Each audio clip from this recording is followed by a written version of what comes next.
งัดจวด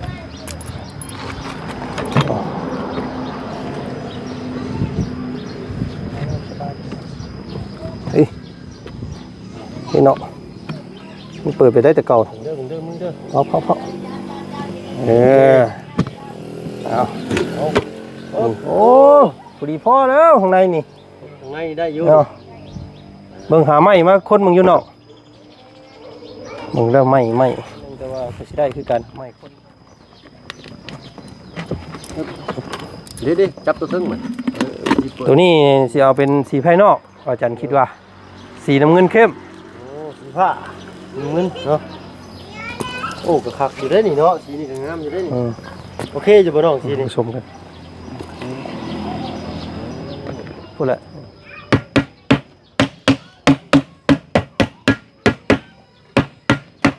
โอ้คุณบาทนี้ยืนเอาไปไว้ในเฮือนเพิ่นบาทเอาไปพากันหิวเข้าสีโพซีซั่นเรือนสีงามได้กับย่อมสีนี่แหละพี่น้องเลยป้าไว้ข้างนอกนี่ก็ได้แล้วน้องเนาะ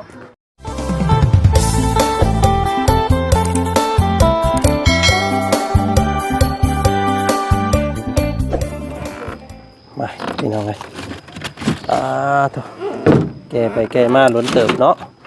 อุ๊บ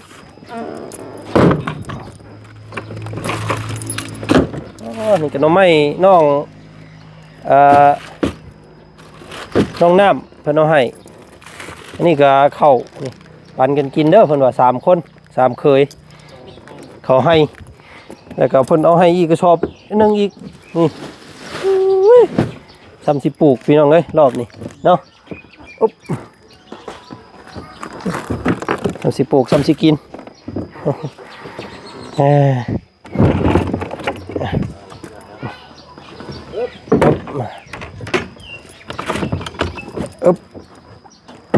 อ้าวพี่น้องเลยเนาะสีแต่ว่าบ่ฮู้ว่าสิใช้ได้หรือบ่แล้วเพราะว่าเป็นสีเก่าที่ท่าเฮือนของเบาจันนั่นแหละพี่น้องเลยมันเหลือเนาะแต่ว่าก็อยู่นี่ก็เลยเอามาเนาะแม่นแต่ว่ายังอยู่หรอกเพราะว่าเป็นสีน้ำเนาะเอาก่อนอื่นพี่น้องเลยทักทายสบายดีเด้อเนาะพี่น้องเบิดสุขุสุคนเจอกันคือเก่ามื้อนี้พี่น้องเลยแต่ว่าสีนี่ก็สีคัดใจผู้อยากได้ในน้อยนึงเนาะมาเปิดมึงอยู่นอกหาผ้ามาง่ายมึงอยู่เจ้าผ้ามึงอยู่นอกมาคนมึงเนี่ยมันยังได้อยู่บึงยังดีอยู่ดอก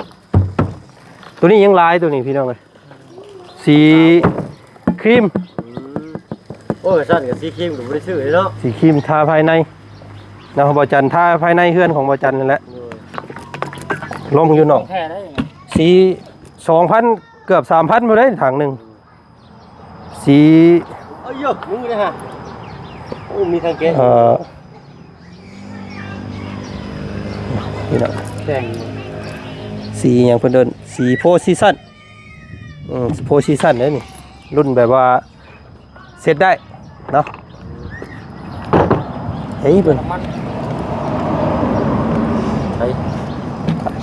เปิดบ่ได้ป่านี่อยู่เนาะดึงได้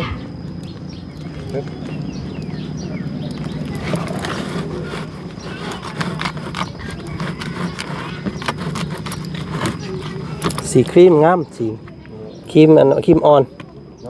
สีภายในได้สีครีมเนาะสีครีมเนาะสะอาดเบิ่งเลยแต่มันสะอาดเฮือนเขาโอ้ยได้เปิดได้บาทมันมีเทคนิคเปิดอันนี้ช่ำบาท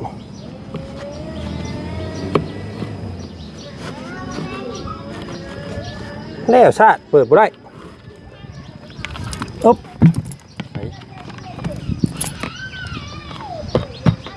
งัดจวด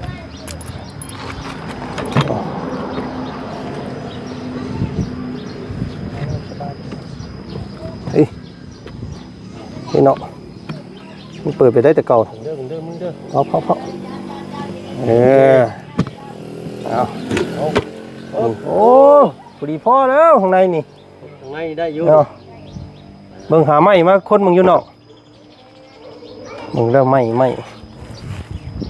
คนมึงก่อน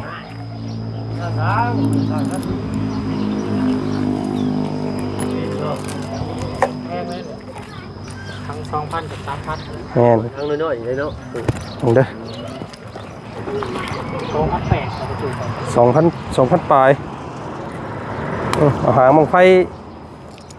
คนมังกรโอ้ยังได้อยู่ โอ้ยยังขาดอยู่นี่เนาะอันนี้เป็นผสมน้ำอีกนิดหน่อยหนึงก็ได้เด้นี่ แม่นเฮาเอาน้ำใส่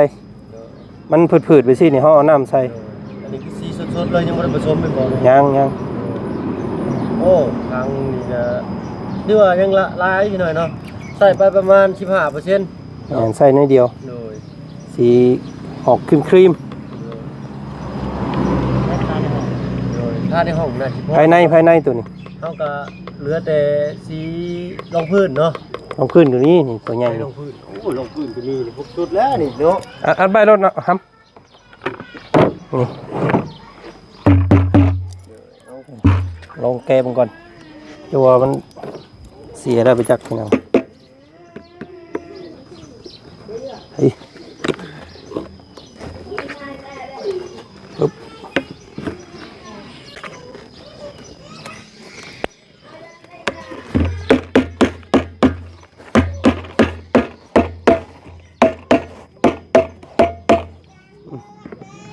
แก้กระยาเนาะเอาไว้ก่อนตัวนี้แต่ว่ามันก็สิหน่อยกว่าตัวนี้นิดนึงหน่อยกว่าตัวนี้นิดนึงแต่ว่าก็สิได้คือกัน เดี๋ยวๆจับตัวถึงมัน ตัวนี้สิเอาเป็นสีภายนอกอาจารย์คิดว่า สีน้ำเงินเข้ม โอ้สีผ้าเงินเนาะโอ้ก็คักอยู่ได้นี่เนาะสีนี่ก็งามอยู่ได้นี่โอเคอยู่บ่น้องสีนี่ ผสมกันได้อยู่สีน้ำเงินเข้มเนาะทาภายนอกเอามันจังบ่เปื้อนถ้าเอาสีขาวหรือว่าสีแนวอื่นทาน่ะมันจะเปื้อนไว้เพราะว่าเป็นหมูเป็นม้าหรือว่าเป็นเด็กน้อยเด็กๆเด้เขามาจับเนี่ยมันอยากเปื้อนเขาต้องเอาสีเข้มๆไว้ก่อนน้ำเงินเข้มน่าสิพ่อเนาะ ค่อยแล้วก็ยัง มันบ่ได้หลายยังได้อยู่เนาะสรุปแล้วเอาแต่นอก จะได้จังเพิ่มเติมอีก ทำได้ก็เก็บไปก่อนตัวนี้มารอบหน้าพุ่นแหละตัวนี้น่าจะเป็นสีขาวเฮ้ยอันนี้คือกันสี ต้นผสมแล้วเจ้าก่อนเนาะ สีตัวมันสีอ่อนกว่าตัวนี้นิดนึงสีข่อยท่ากำแพงข่อยนะ ตัวสีคล้ายกันแต่ว่าอ่อนกว่าเนาะ แมนสีน้ำเงินอ่อน เอาลงผสมกันนี่ก็สิได้อยู่ที่นี่เนาะได้บ่ ว่าแล้วมันยันผิดพลาดเนาะ ผิดเพี้ยนบ่ ยันผิดเพี้ยนแล้วข่อยกล้าให้ลองแล้วตัวน่ะ เบิดเรียบร้อยเอาสีมามอบให้น้องเพิ่นมื้อนี้สีของเบาจันเองซอยเนาะเจ้าเมื่อซอยไถหน้าซอยข่อยก็ข่อยซอยเจ้า เนาะ ประหยัดงบไปแล้วเติม ถ้าไปซื้อนี่ก็เบิดหลายพันแต่เด้นี่พี่น้องเอ้ยลัก2 3 4 พันพุ่นจัก 4,000อะไรเยอะ เพราะว่าข่อยซื้อทางโพซีซั่นนี่สีนี่2,800ทางน้อยๆนี่อันห้องพื้นนี่ทางละพันสีห้องพื้น1,000 บาท พวกเพิ่นยังเพิ่งทั้งผมจัง ยังแล้วสิได้อยู่ดอกเขาทาบางเอาทาเพราะว่ามันทาสีพับอยู่เดี๋ยวเขาเอาลูกกิ้งใหญ่ๆเนี่ยมันจังบ่เปลืองคอยตูดมาเลยเด้อบ่พอเฮ็ดก่อนเด้เดี๋ยวสิพาเฮ็ดมาเลยมาขึ้นมารอบหน้ายันมันบ่พอกันบ่พอก็ยังว่ากันพออยู่ดอกสีนี่เหลือสีครีมนี่ สีผ้าภายในสีลงพื้นก็มีแล้วเนาะสีผ้าทั้งหนึง พอป้าไว้ก็มันบ่ได้ใช้ได้พี่น้องเอ้ยตั้งแต่ว่าจันเฮ็ดอันน่ะเฮือนพุ่นละ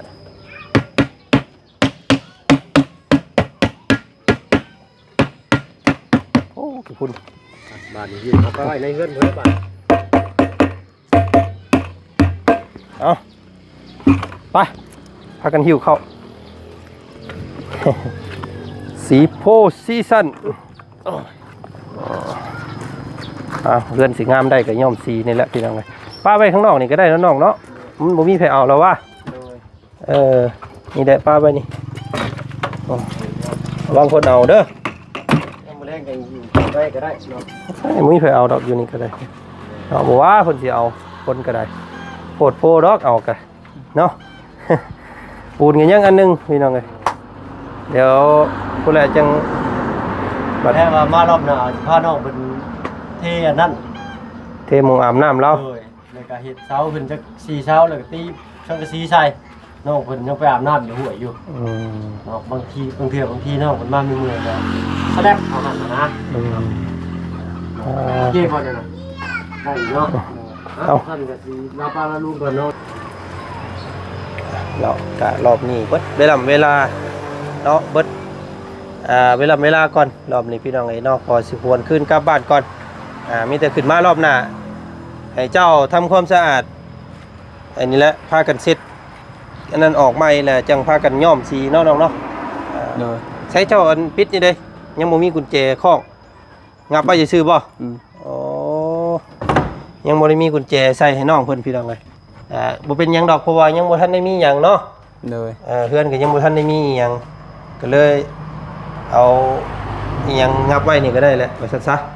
โอ้มานอนนี่ก็ได้นี่โดยไผนอนอยู่ว่าพ่อเจ้านอนได้บ่จักนี่เนาะ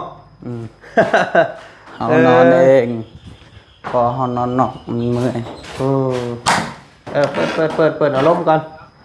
โอ้พี่น้องเลยเอาเนาะยังไม่ได้ซื้อกุญแจมาคล้องให้น้องเพิ่นได้กุญแจใส่ครั้งนี้เอาเลยดอกไว้ว่าแล้วน้องเพิ่นยังทันได้มีอย่างนะให้เพิ่นอันนั้นไว้ก่อนเนาะเลยไม่ต่อหอกตามเราเก็บเรียบร้อยไปเลยพี่น้องเลยโอ้มาวานนี่คือยังหกเครืออยู่เก็บตอนได้ยังนี่วานนี่ว้าโธ่กองเป็นระบบระเบียบบาดนี่พี่น้องเลยเนาะไม่แต่ว่าไม่ยังลายอยู่ไม่ก็ได้โดยเนาะ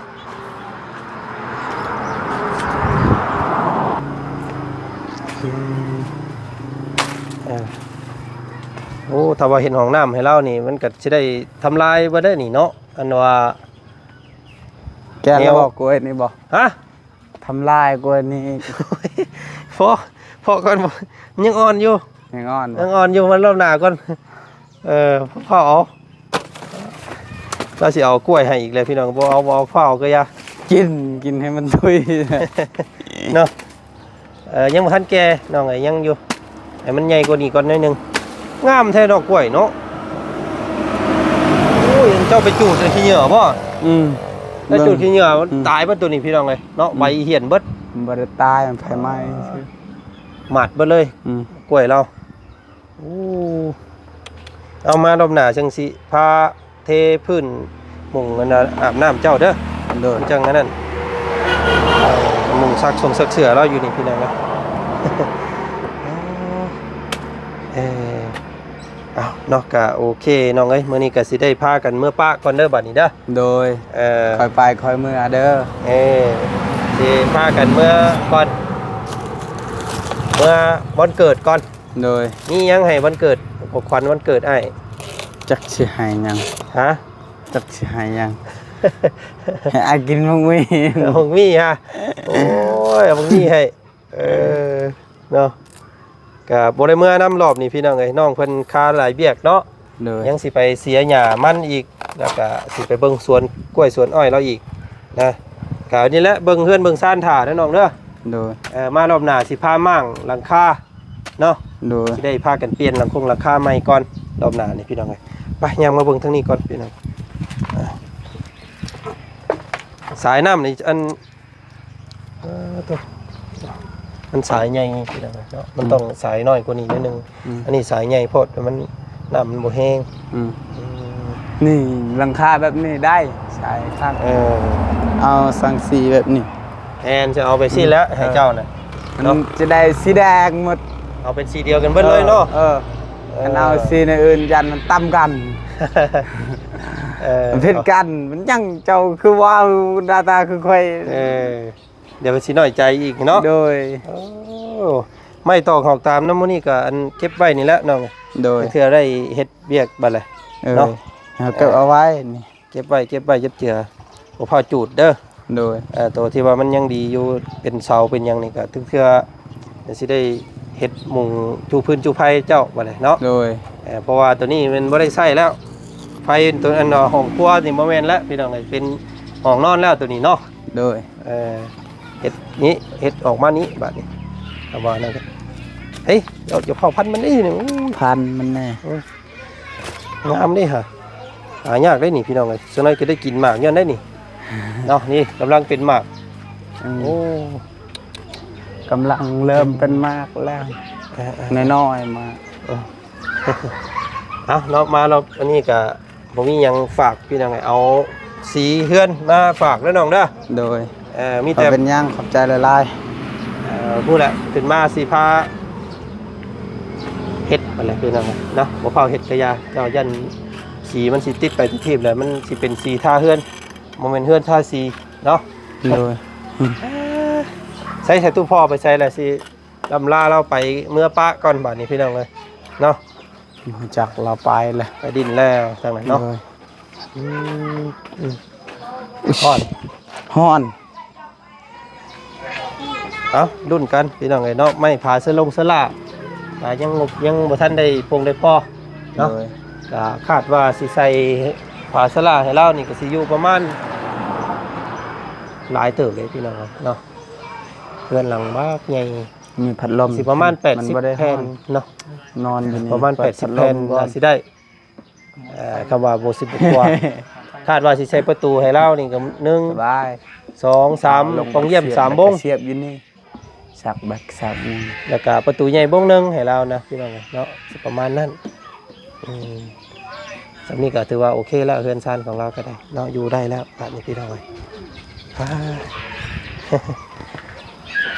มีแต่บ่ให้เด็กน้อยซะเด้อขี้ดินเด้อ โดย มีแต่ให้อันต้อมไว้เจ้าต้อมไว้ โดย มันสิเจิญไปทุกที่พี่น้อง โดยนั่นเขาบอกแล้วมันขึ้นมือเขาไปเฮ็ดเวียกเห็นเขาบ่ได้อยู่เฮือนแล้วเขาเล่น คนบ่อยู่เขามักเด็กน้อยมักดินอยู่แล้วดินทราย โดย เนาะ มันเย็นเด้ เถื่ออนาคตไว้เทพื้นให้เนาะ โดย แต่ว่ามีงบมันยังสิมีสิ่งที่ต้องใช้อยู่ดินทรายกันพี่น้องพอหลายใหญ่ห้างเนาะไปลาก่อนเนาะสบายดี โอ้สบายดีปลาลุง เนาะสบายดีเนาะ เออ เอาพากันอยู่เฮือนอยู่ซ่านเบิ่งพ่อเด้อ โดย เบิ่งถ่าประมาณ 2-3 มื้อพุ่นแหละ เออ สิได้ขึ้นมาใหม่อีก โด เรื่อง เลย เหงาแน่แล้วเนาะเหงาแน่ก็สิเย็นก้นแน่นิดนึงเนาะบ่มีไฟมารบกวน พี่น้องเอ้ยก็สิประมาณนี้มื้อนี้เนาะเอาสีเฮือนของบ่าวจันทร์เนาะมาให้น้องเพิ่นซอยน้องเพิ่นอีกแฮงเนาะประหยัดงบจากผู้ใหญ่ใจดีอีกหลายว่าซั่นซะเนาะเฮาก็สิได้เอาไปเฮ็ดอย่างอื่นเพราะว่าสีเก่าของบ่าวจันทร์ก็มันบ่ได้ใช้แล้วเนาะอยู่เฮือนนะพี่น้องเอ้ยก็เลยมีแบ่งให้น้องเพิ่นใช้เนาะก็ซอยๆกันพี่น้องเอ้ยเนาะไปซะเนาะทางพวกเฮาก็สิพากันเคลื่อนย้ายคอยไต่ลงไปก่อนบัดนี้พี่น้องเอ้ยได้ของฝากของต้อนเต็มรถรอบนี้เนาะจักหมักมี่หน่อไม้พี่น้องเอ้ยทั้งข้าวเปลือกข้าวสารเนาะผักหญ้าเต็มในรถปู่พี่น้องเอ้ยหญ้าผักเนาะเพราะว่ามันคือสิฮอดบ้านยันมันอันนั้นเนาะย่านมันเหี่ยวก็เลยปาไว้ข้างในพี่น้องเอ้ยโอ้ขอบใจขอบคุณหลายๆเนาะที่ติดตามนะครับส้มพี่น้องคลิปจบเนาะก็รุ่นกันบัดนี้เมื่อลำให้ลำหน้าน้ำลูกลำเต้าก่อนจักมือจักใดจังสู่กันใหม่อีกเนาะเรื่องเนาะขอบคุณขอบใจบัดสุขุสุคนเด้อพี่น้องเด้อเนาะไปย่างน้ำกันเดินทางกลับบ้านก่อนรอบนี้พี่น้องเลยไปเด้อเนาะเจอกันตามถนนหนทางสิพบสิพ่ออย่างแน่ไปพี่น้อง